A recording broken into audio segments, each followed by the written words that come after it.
Hello, everybody. My name is Enes Hosgor, and I am the CEO and founder of Gesund. And today we'll be walking you through our validation module, or as we like to call it, the control tower.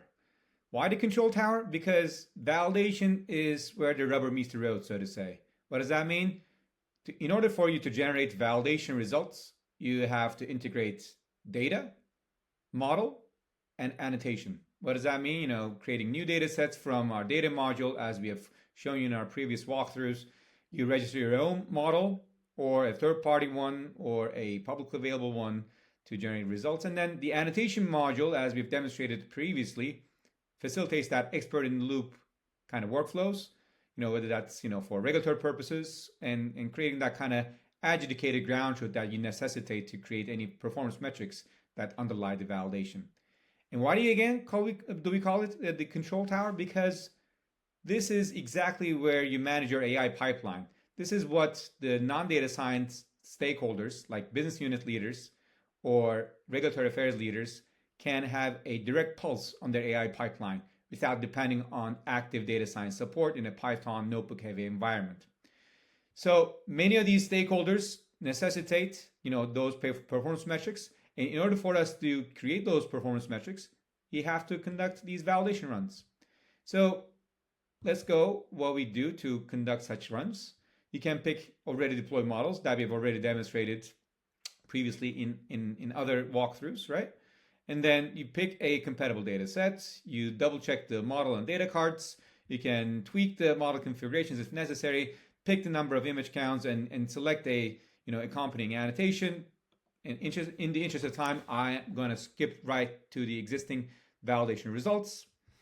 And once you conduct such a validation run in a traceable, auditable environment, that is our GDAP platform, you look at the validation metrics, and we cover currently all the relevant validation metrics under the sun, whether that's accuracy, F1 score, AUC, ROC, precision, sensitivity, specificity, etc.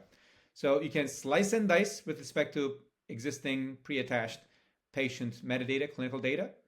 And you can, walk through individual, charts. You can copy and paste them, whether that's a confusion matrix or looking at distribution of these predictions versus ground truth, ROC curve, and all that good stuff that many of the, scientific evaluators have to, wield in order for them to, decide whether an AI model is ready for clinical grade validation.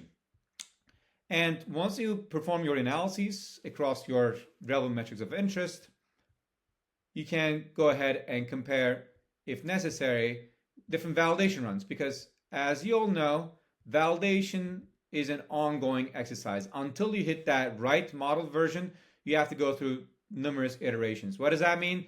You can compare and contrast different versions of the same model to see if your model is evolving in the right direction.